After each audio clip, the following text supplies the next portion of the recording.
Maybe you've noticed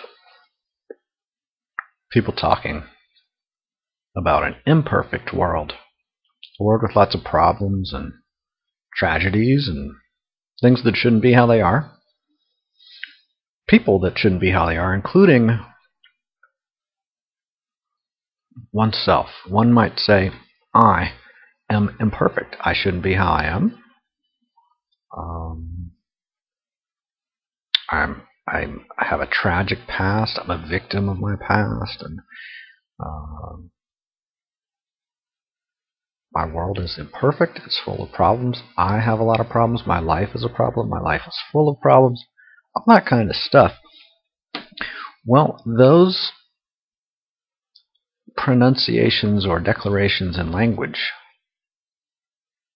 we're going to explore, and we're going to explore an alternative. It's a pretty quick and simple exploration.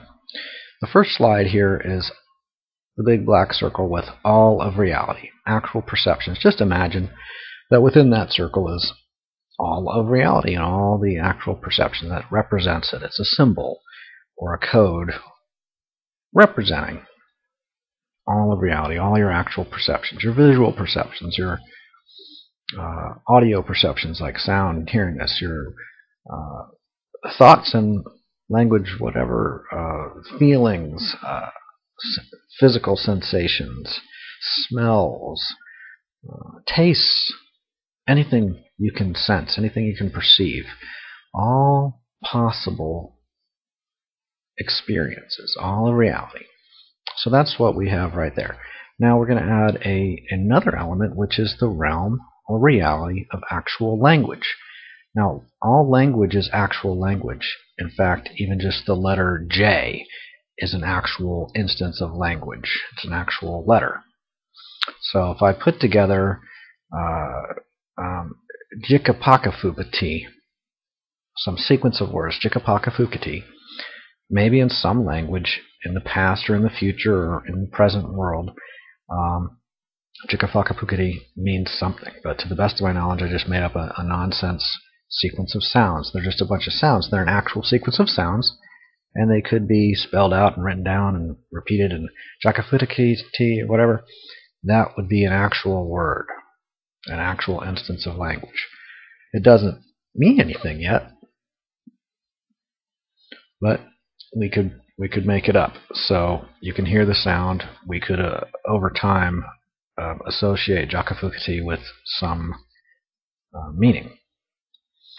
And that's an instance of the realm or reality of actual language. Everything you're reading, not just the shapes you're seeing, but the words you're reading, if you're reading the letters on a screen, everything you're hearing as far as these sounds, that's the realm or reality of actual language. There are things outside of that yellow circle, in that bigger black circle, of other perceptions. Sounds such as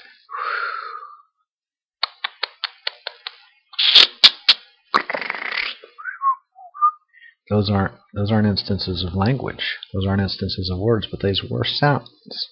So those sounds wouldn't be inside the yellow circle. That would be outside of the yellow circle, and everything is inside of that black circle. So that's the second circle. Now we're going to add a third circle, a blue circle. We'll call that the imperfect world. An imperfect world that only exists inside of language. An imperfect world isn't in sensation, like, can you smell an imperfect smell? Well, there's just different kinds of smells. You can see different sights, you can hear different sounds. In a dream, someone might have sounds occur within their own neurochemical firing of neurons, right, that aren't necessarily current sounds, but the experience of them is totally current. Those are real perceptions, and we can label anything, even sounds like the sound, we can label that imperfect. We can label the world imperfect. We can label a persona or individual or identity imperfect. We can label language imperfect. We can say Jikafakatu is an imperfect word, or it's the wrong way to pronounce chocolate. which is true because Jikafakatu sounds a lot different than chocolate. So you could say, well, chocolate's an imperfect way of pronouncing Jikafakatu, and Jikafakatu is an imperfect way of pronouncing chocolate. So imperfection and imperfect things only exist inside of language. There's no imperfection outside of language. So then the next stage is this purple circle. Is the I a instance of language that is included as part of an imperfect world? I am inside of an imperfect world. I'm in an imperfect world. I live in an imperfect world, and therefore I am imperfect. The world has problems, therefore I have problems, and I could even be a problem.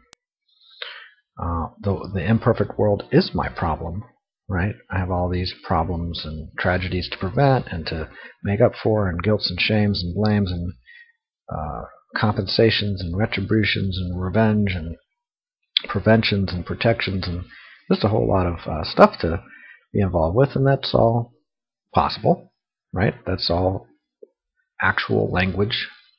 Everything, all those sequences of sounds I just made are real, meaningful sequences of language. So I could place myself in that imperfect world. In fact, that may be where people learn to associate themselves as they're speaking, as they're learning language, and as they're growing up. People in their midst are saying that everyone inhabits an imperfect world, and it's just an accepted presumption. But there is another alternative, that green eye, and you can move that purple circle out, and now you have a green eye. When I say eye, I just mean a vertical line. I don't mean like the physical organ eye, right? The green eye, as distinct from the purple eye, the green eye is just an instance of language.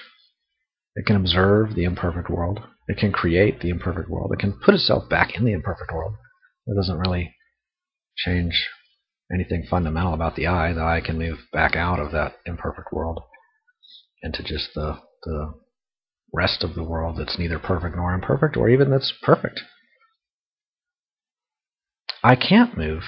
That I can't move outside of that yellow circle, though. I is just an instance of language. It's only a reality within the realm of actual language.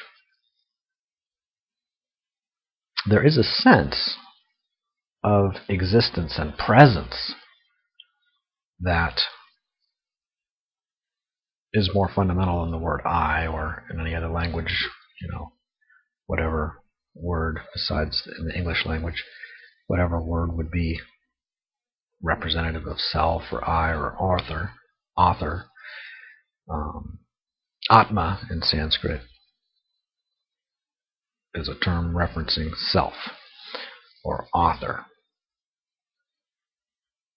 But there is a presence, an experience of life, which is prior to that purple circle I, whether it's in the blue imperfect world or outside of the blue imperfect world. There's something earlier than the I in language.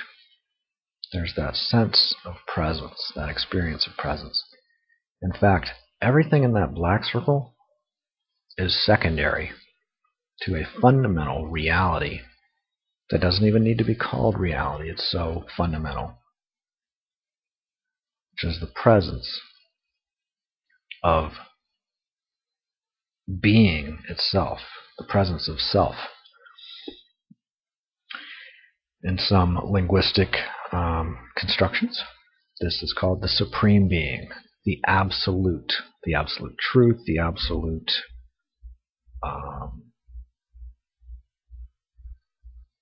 reality, the ultimate reality, God, Brahman, the oversoul.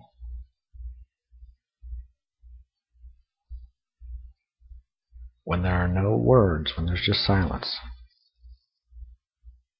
there's still that presence, isn't there?